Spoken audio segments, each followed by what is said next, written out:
Hey, welcome back to the Ping Pong Flix Show. My name is Chris Wong.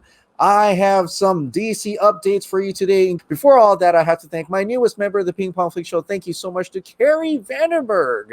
Thank you so much for joining the Ping Pong Flix Show. I know you've been an avid listener and watcher, viewer these years, and I want to thank you so much for your support. Like I said, we're almost at the 100 member mark, and I will be giving away DC merchandise for that. And as a member, you probably already saw that video of that collector's edition that I'm going to give out to the 100 members, and I think that would be pretty exciting. But I am almost at 15,000 subscribers, and I am quite shocked that there's so much people have subscribed in, really. So I went out and went ahead and got the DC merchandise once I get to that 15,000 subscriber video. But thank you so much for joining in to this daily show for DC content. Now, on with the show. The first topic of the day is that I want to cover the CW's Arrowverse number of episodes. This is coming from DC TV Brazil, and it says right here, The Flash is 18 episodes. Only 18 episodes. Supergirl is 20 episodes. Legends of Tomorrow is 13 episodes. Black Lightning is 13 episodes. Batwoman is 19 episodes. And down here, Superman and Lois is really only 13 episodes, and DC Stargirl is also 13 episodes. Now, this is kind of interesting because as I'm watching Flash and Supergirl, those were 24 episodes, and I don't know at what point in time did they start shortening these episodes, but 13 episodes seems not that much. At least to me.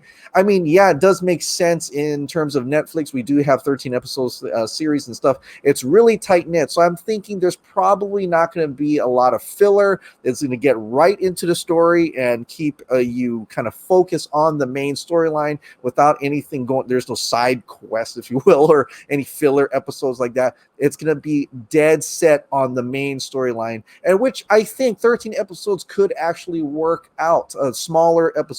Supergirl, it's the last season. That's got to be a little longer, and I totally understand that. And I think a lot of us who appreciate Supergirl would definitely appreciate a longer season, being it's last season. So I'm really looking forward to that. But since we're talking about one of the CW series, Javicia Leslie as Batwoman, she had this little video out. It's nothing much, and it's just showing her in the suit. But if you notice, her hair is straight. Her hair is straight. She has already shot behind the scenes look as this look right here. And I think a lot of people were confused by the fact that she's letting loose out her hair like that so that people could just grab her hair and things like that. This is just like the Ruby Rose situation. That wasn't Ruby Rose's real hair. That red hair was it's a fake, right? That's part of the costume. And in this case, this is also part of the costume as well. This is not her real hair within the series is this. And so they can't recognize her. They can't just grab her hair and hurt her by pulling on her hair like some people had talked about when they first saw this costume. So you don't have to worry about that. There's a little bit more thought into it, and I'm kind of glad for that matter. But she looks really good. She looks really good in her costume. I just got to say that. So the next topic is another Gotham base. So far, starting to be more Gotham based. In any case, Titans season 3 apparently will include Arkham Asylum. And this makes total sense. This is coming from Mikael Villarreal. There was an Arkham Asylum logo in Titans, and I think this was on a van or some kind of vehicle. And it says right there, criminally insane. Now, we revealed yesterday that Omari, the Vulcan reporter, had reported that Joker is indeed going to be in this new season, and probably it's going to be a very important story arc. Then that's why there's an Arkham Asylum in which, you know, Robin has to, or Jason Todd has to go through the process of getting to that Red Hood. They're not just going to slap a Red Hood costume on them. They're actually going to go through the process, go through that arc that he originally turned to Red Hood within the comics. And that is meeting up with Joker. Joker killing him. That's the process in order to get to Red Hood, and this kind of a little bit more evident that they're going to go that route. So Arkham Asylum is indeed going to be in Titans Season 3. Now, the Empire magazine had a lot of content and a lot of information about James Gunn's The Suicide Squad, but it had some cool little nuggets in there about previous versions of the Suicide Squad, and this is what I'm going to be revealing today. Daniel RPK said that an Empire article for the Suicide Squad confirmed that the Gavin O'Connor version of the script had Black Adam in it as the villain. So I remember that they were secretly transporting a powerful weapon, and it was Black Adam. Well, now they've changed that. That was the weapon of mass destruction. They've changed that in different aspects into the James Gunn's version. There was also another version was that, and then it was scrapped because it was too similar to Birds of Prey, with the storyline about the main group saving a young girl, a well-known DC character from the villains. And that actually alluded to Supergirl. Yeah, they were about to have Supergirl within the Suicide Squad movie. Now, I don't know. I can't compare if one is going to be better than the other, but it is certain to show that it was going to be a major deal when you had Gavin O'Connor doing the Black Adam as being the villain, saving a young girl, which we kind of learned along the way that was Supergirl. That's two big DC characters within one movie. That was going to be major. Now, whether or not the thought process behind that was James Gunn's not doing, where he thought maybe we don't need Black Adam, maybe we don't need Supergirl, I want to do it at this route, which I think he probably thought that route, or because Black Adam was coming out, they decided to utilize him as an origin story instead and utilize Supergirl in some other way. But what do you guys think? I think that would have been pretty awesome to have Black Adam being the villain of the Suicide Squad and having Supergirl within that arc as well. Well, now they've got something else. I think Starro is going to be in there. Mongal is going to be probably the alien female that they're going to save. So are certain similarities in that sense, but it would have been very different. I think the context of the story and how it evolved, the arc would have been so different with Black Adam and Supergirl. I'm not gonna lie, I probably would have want to seen that only because it had Supergirl in it, but I'm ready to see what James Gunn has to provide and has for us in terms of the Suicide Squad. Now, speaking of the Suicide Squad, I have to share with you what David Ayer actually tweeted out today, and not too long ago. He reveals a little bit more of his cut of Suicide Squad. This is coming from David Ayer himself. First, he tweeted an awesome little concept art of, Enchantress here. What it looked a little bit more mystical, a little bit more magic. You got all the eyes here, a little bit more spiritual in that sense. And I've got to say, it may be more along the routes of that route rather than the route we got in what we saw in theatrical. So is he able to change that? I don't know, but I hope that he's going to be happy with his final cut. Now, about his final cut, though, when asked what was the toughest scene to leave on the cutting room floor, David Ayer said the first 40 minutes. The first 40 minutes was already the first 40 minutes is what he wanted. That was cut up a lot, right? And you can tell because in the novelization, you had June Moon going on an archaeological dig. That was a big part of it. Also, the introduction of Harley Quinn and Joker, that was a big part of it as well. Even the Batman chase scene, that was a big chunk of it as well. So I would really want to have seen that. Now, he also answered this fan where the fan says they cut and rearranged 40 plus minutes from the first Suicide Squad. No wonder it was such a mess. David Ayer emphasized it was ripped to pieces. He can't emphasize that enough. So he's clearly really pushing that it's really been, and we already know that his cut has really been messed up.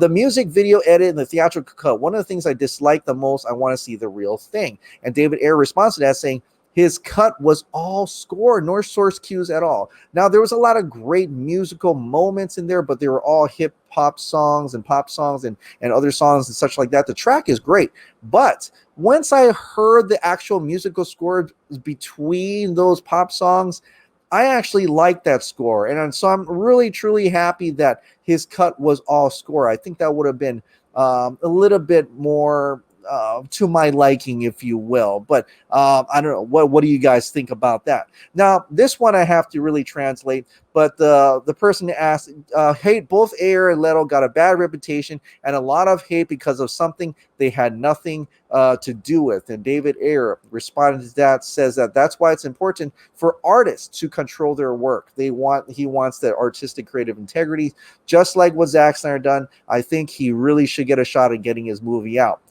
Sam Parker says, just goes to show how influential to the final cut those music trailers were.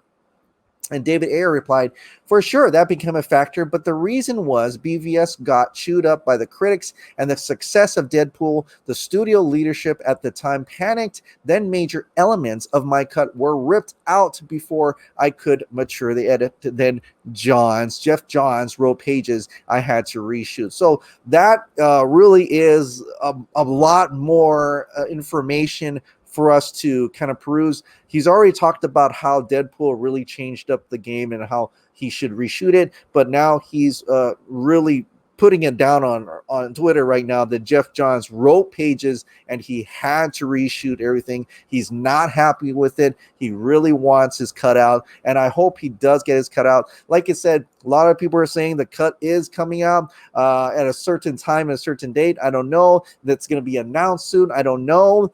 We'll have to wait and see. But the one thing is certain that David Ayer truly wants his Ayer cut of Suicide Squad out, and I think it should be only fair, especially during this time, put it out on HBO Max, finish up whatever needs to be finished up for a measly amount, and do it. HBO Max. I think it will be a great kind of a preview, or actually a great prequel, if you will, like how it was meant to be, to Zack Snyder's Justice League. Now, I know we're talking about Zack Snyder's Justice League in terms of what characters are going to be in there, and one of the elusive characters is Green Lantern.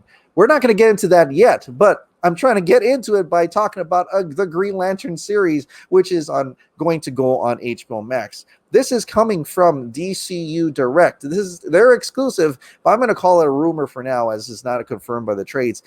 New black female Green Lantern will be a main character in HBO Max's upcoming Green Lantern series. The full details here. So what they has exclusively learned of a brand new series regular from the Green Lantern HBO Max series, their sources indicate that a main character in the series is a black female Green Lantern named Bree Jarta. It is unknown if Bree Jarta is a code name for the character or if Bree Jarta will be the character's actual name in the series. This new character will be half human, half alien, to human father and alien mother, having grown up on an advanced alien society on another planet. She is also described as being extremely committed and hardworking to earn her Green Lantern ring, wanting to uphold the values that the Green Lantern Corps stands for. Her character will be partnered with a fellow Green Lantern guy, Gardner, with sources suggesting that there may be some friction between the two's vastly different personalities. So, and I think this is great. I think there was so many human characters that they named down, and I get it. There's, all the alien characters were probably either prosthetics or actual CGI, so there's not much more to there. But now we're starting to get to hear a lot more of that half human, half alien. There's going to be a lot more alien characters within this. Green Lantern Corps, just like in the comics, just like in the movie, there was a lot of different species that could be Green Lantern, and I think we're going to start hearing a little bit more as we've already heard the main cast. There's going to be more and more characters being introduced in this. It's going to be big, and I think it's going to be really cool to actually see a 10-episode Green Lantern series and having Explore Oa more than what we could have saw in the 2011's Green Lantern movie, right? So I think that's pretty exciting in any case. But I want to know who's going to be Green Lantern in Zack Snyder's Justice League. Well, there is one suggestion here, and it's just a real suggestion. I think he was one of my top list of people that could potentially play John Stewart. Army of the Dead's Omari Hardwick comments on playing a superhero. This is coming from comicbookmovie.com. Now, they're talking more about, Zack Snyder's Army of the Dead and the idea of him playing a superhero. Hardwick's name constantly comes up in regards to superhero movie roles. And the John Stewart version of Green Lantern is a character he's been cast as countless times. When we asked the actor whether he has any interest in starting a comic book movie, he stated it's at the top of the list. Of course, we had to ask whether there are any specific characters he liked to play, but Hardwick made it clear that he's holding off on revealing that right now. You know what the best part of social media has been for me? Fan casting. I think I've been cast. Can you imagine if the fans could cast? I think I've done. I'm going to take it past having been cast to the full tilt. I think I've done about Marvel movies by now. If it's connected to the films, the fans have cast me to play. The characters I don't necessarily want to say because that's disrespectful to the process and studio and how they want to play that out. Hopefully I'm in some of those conversations quite soon. Hardwick did, however, praise Zack and Army of the Dead for giving him the chance to play a superhero-like character. Shout out to Zack Snyder, what he saw in me. I definitely think he saw my ability to do that. I know Dave Bautista whispered it and loudly stated it several times, and I think that's a good staircase. It's an interesting superhero to play in Army of the Dead before I go to that level of friends of mine have been able to touch the likes of. That being the Black Panthers and little brothers like Michael B. Jordan and Chadwick Boseman. Rest in peace. It's kind of dope. There's an 8-year-old Omari burning to do it. And not only that, my 5 and 7-year-old are waiting to be able to wear those costumes one day and say, this is what Papa plays. So, like I said, it doesn't really, hint at him ever playing a superhero. I mean, he could play a superhero in a Marvel film or even a DC film. But he was on Zack Snyder's Army of the Dead. And if Zack Snyder possibly wanted to have John Stewart within Zack Snyder's Justice League, maybe he saw something Omar Hardwick says, there's my John Stewart right there. And I really hope he does. He'd be a fantastic Green Lantern, not gonna lie. But we're talking about Zack Snyder's Justice League, and I want to talk a little bit about cinematographer Fabian Wagner on Zack Snyder's Justice League additional photography in season 2. There is a giant interview in an hour and a half that Real Anarchy, Real in Motion did, and they interviewed Fabian Wagner about Game of Thrones and also Zack Snyder's Justice League. But I encourage you to check out that video. I'll link in the description below, including the article that I'm going to read a little bit of some of the quotes that I think were really interesting for me to talk about. When John Aaron Garza asked Fabian Wagner, did Zack speak with you about the additional photography being done right now? Fabian said, well, we spoke, pauses. I mean, yeah, we spoke not too long ago. Okay, and John says, I feel like you're going somewhere, and Fabian Wagner says, that's all I can say, well, right now. And so if you actually watch this video, you can tell from the body language there's something more there. Ben Everett asked, did he speak to you about season 2? Fabian Wagner said this, well, he mentioned a sequel 4 years ago before we started shooting Justice League. He already told me about what he would love to do in the second part. And to elaborate on that, he says, well, I can't really talk about all that right now. Zack is very into this whole universe, and he loves it. He knows the characters very well. He has a whole master plan. So before we were prepping for Justice League, he was already telling me about how he would love to evolve the whole arc. This part's interesting. So Ben Everett said this. Okay, so that previous conversation you had was Zack about additional photography. Was the tail end of that initial conversation 4 years ago? And Fabian Wagner says, well, I can't tell you.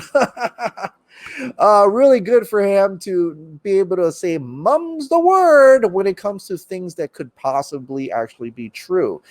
Because you do notice that there are certain things that he says no straight away. Like when John asked, because Zack had mentioned that the scary idea was Lois dying from Darkseid, was he involved with the original Dark idea? He flat out said, no, I wasn't very familiar with that idea at the time of production. That must have been before the time we started prep or pre-production. And so to me, just like Zack, in a way, whenever there is something where he can't say because it was truly talked about, he would just smile, laugh, and says, I can't say. So I encourage you to check out the video, check out the article in terms of looking at his body language when some of those questions come up. It really is telling, and he's telling a lot. So I'm very much very optimistic that he may actually be in, helping with in some fashion additional photography, probably, and possibly, and also that he has talked to Zack Snyder about season 2, not 4 years ago, but maybe today. So that would be pretty interesting to find out if we're going to get more Zack Snyder's Justice League after the first 4 episodes. Okay, now we get into the last part of the show today, and that is the newest section, Ping Pong Flix members' comments and questions. So these are the most recent comments and questions from my members that are appearing in my videos, either last video or something that someone just got to. So let's check this out. Coming from Dobie. And this was in the Is This a Joke video. Might that Suicide Squad date undermine Wonder Woman 1984? Okay, I kind of answered this on the last video in terms of someone asking, wouldn't Suicide Squad coming out on Christmas on HBO Max undermine a Wonder Woman 1984 theatrical release? I mean, it depends on if they're actually conversing with each other, Warner Max, Warner Brothers. I would think they kind of are, but it sounds like they're kind of doing their own thing. But there are certain individuals that Warner Bros. Are in terms of green lighting abilities. But I think if it's going to be released, Suicide Squad is essentially going to be a David Ayers, a director's cut of Suicide Squad. I don't think it has the big mini series, and it's actually a retitled, retooled movie. Especially, it was not that significantly different from the Suicide Squad that came out theatrically. So it's essentially like you're getting a director's cut, a version of a movie on Blu-ray and DVD. I don't think it's going to be too much of a problem, and most mainstream people don't even know that there's a David Ayer cut of Suicide Squad. It's not as mainstream as Zack Snyder's Justice League, and they probably won't know too much about it. They will still go to watch Wonder Woman 1984, and they can still come home and find a director's cut of Suicide Squad or Ayer cut or David Ayer's Suicide Squad on HBO Max. So I don't think there's a problem with that. But, let me know if that's not correct. Brandon Hall. Chris, I remember when I first watched your channel a few years ago, how it began so small with so much enthusiasm, and I have watched it evolve as my wife and I tune in with our morning coffee as if it were the daily news, and it continues to evolve. You have grown leaps and bounds beyond where it began as you stood on the front line of charge to have Zack Snyder's Justice League acknowledged and released. Congratulations on your growth and your success. I look forward to seeing what comes next. Well, thank you so much, Brandon Hall, for your kind words, and thank you for tuning in as if it's like a daily news, and that's kind of where I try to be. I want you to know that this is going to be pretty much a daily news of anything in movies, shows, and games as I've presented it today. I go over CW, I go over movies, I go over HBO Max, Titans, and things like that. And sometimes if there's any video game drops, then I would definitely cover that as well. So I'm trying to do better in gathering all that information, and hopefully I'm doing my due diligence, but I'm trying to keep it positive as well. Like Jim Lee, I want to embrace all DC, and so if you absolutely love DC, any part of DC, you know you are welcome on my channel at any time. And there are chapter marks, so if you don't like a certain part of DC, you can go and skip ahead if you want. But thank you so much for your kind words, and thank you for continuing this journey with me, Brandon Hall. Danny Gray, man, I'm 30 November 2nd and start my new job on the 9th. This would make November the month of winning. Well, congratulations on starting your new job, Danny Gray. I hope you have a good one. And there are a lot of people that don't have jobs right now. So congratulations indeed. You sir, that is awesome. Congratulations. Brent T. Wilson. Hey, Chris, isn't Lucifer owned by Netflix now? It would be awesome for Tom Ellis to show up in Sandman. Yes, you're absolutely right. That that is over on Netflix now. Sandman is over on Netflix. So if Neil Gaiman wants to, he can absolutely use Tom Ellis as Lucifer in his Sandman series. He could absolutely do that. But he also has, I think, with the multiverse idea, the option that he doesn't have to do that. So there are two routes there that he could possibly take. That would be pretty awesome. I've only watched a few episodes of Lucifer, and like I'm trying to get into everything. There is no real way to watch all these shows, but yeah, if they could connect it that way, I think it would mean a lot for fans of that show to see him reprise his role in the Sandman series. So we'll have to wait and find out. Frankie Cruz, do you think Sean O'Connell may be onto something when he said he thinks Zack Snyder's Justice League could be released on 2/14/2021, playing off Zack's 2/14 version? He also mentioned how his Release the Snyder Cut book comes out the day after on 2/15/21. Yeah, I don't know when he was going to release it. If he did say that, then yeah, there's a good indication that it will probably be released around that time. He was planning to do that. Does he actually know? I don't know. But like I said, February is around the date that HBO Max had said that they will release Zack Snyder's Justice League on HBO Max. They said early to mid 2021. February is on the early side of 2021 for sure, but it's still within the ballpark that they were going to release it. So that is a definite possibility, and I think that would mean symbolically very much for the fans out there. So we'll see if that happens. That'd be kind of cool if that does happen.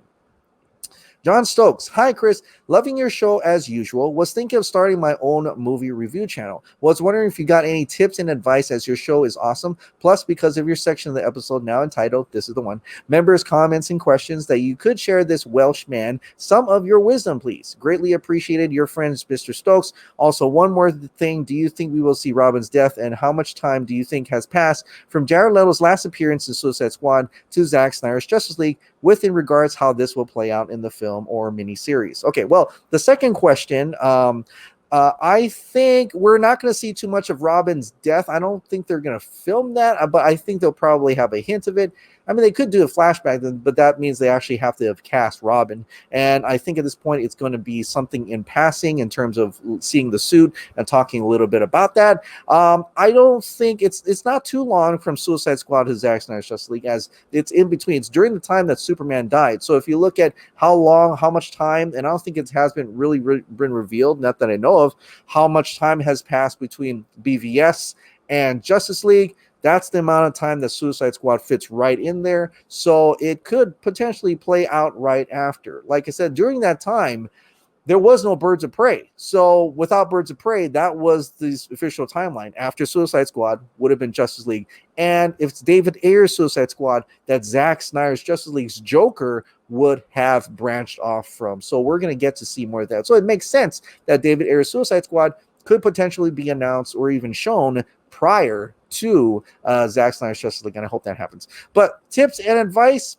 all I can say is that you do, if you're planning to start a movie review channel, I'd say just do it. Don't worry about the complications of a good camera, a good mic. Yes, have a camera that you can actually see in a good resolution, like this Logitech camera, which is only a few $100. I think it's even less than $200. And then this microphone was only like $50. My initial microphone was only $30. My initial camera was just the laptop camera, and of course that wasn't that great, but as long as you get to like that 720 to 1080p, and there's more options for 1080p see right now, that would be great. But the most important thing is to start. Just start. If you're gonna do a movie review channel, pick a movie right now. Film yourself. You can either write it up, or if you're comfortable just talking, like how I was just kind of like spitballing in my first review. That first review was like 45 minutes.